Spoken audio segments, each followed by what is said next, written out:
অবস্থান কর্মসূচির খবরাখবর জানাতে সরাসরি যুক্ত হচ্ছেন আমাদের সহকর্মী তারেক মাহমুদ সুজন। তারেক, দাবি আদায়ে কতক্ষণ কর্মসূচি চলবে, কি বলছেন জুলাই আহতরা?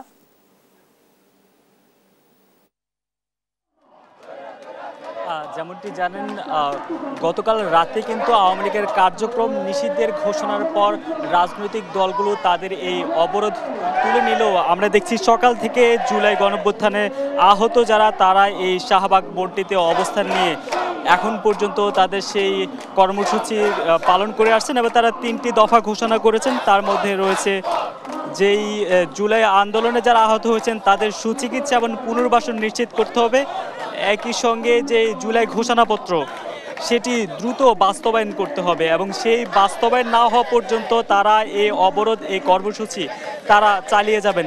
একই সঙ্গে আওয়ামী লীগের কার্যক্রমের যে নিষিদ্ধের সিদ্ধান্ত অন্তর্বর্তী সরকার নিয়েছেন সেই সিদ্ধান্তও কিন্তু তারা যথেষ্ট মনক্ষুণ্ণ হয়েছে। তারা বলেছেন রাজনৈতিক কার্যক্রম নিষিদ্ধ না, দলটিকে সন্ত্রাসী সংগঠন হিসেবে নিষিদ্ধের দাবি জানিয়েছেন তারা এবং সেই দাবিতে কিন্তু তারা এখন পর্যন্ত অবস্থান জানিয়ে আসছেন। তবে আপনাকে একটি কথা বলে রাখি, গত দুদিন আমরা এখানে বিভিন্ন রাজনৈতিক দলের নেতাকর্মী এবং সামাজিক সাংস্কৃতিক সংগঠনের নেতাকর্মীদেরকে দেখলেও আজকে কিন্তু তাদেরকে দেখছি না। শুধুমাত্র আন্দোলনে যারা আহত তারা এখানে বিক্ষোভ করছেন এবং সকাল থেকেই কিন্তু আজও টানা তৃতীয় দিনের মতো এই শাহবাগের যে মোড় সেটি অবরোধ এবং যান চলাচল বন্ধ রয়েছেন।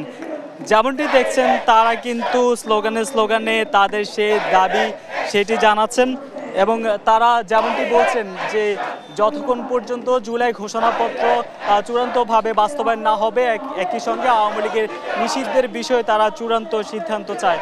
একই সঙ্গে তাদের যেই চিকিৎসা এবং পুনর্বাসন সেই দাবিও তারা বাস্তবায়ন চায়। তো এ ছিল আমার কাছে এই শাহবাগের মোড় থেকে জুলাই আহতদের বিক্ষোভ সম্পর্কিত সবশেষ। সুজন, আপনাকে ধন্যবাদ। দর্শক, শাহবাগ থেকে জুলাই আহতদের অবস্থান কর্মসূচির বিষয়ে জানাচ্ছিলেন সহকর্মী তারেক মাহমুদ সুজন।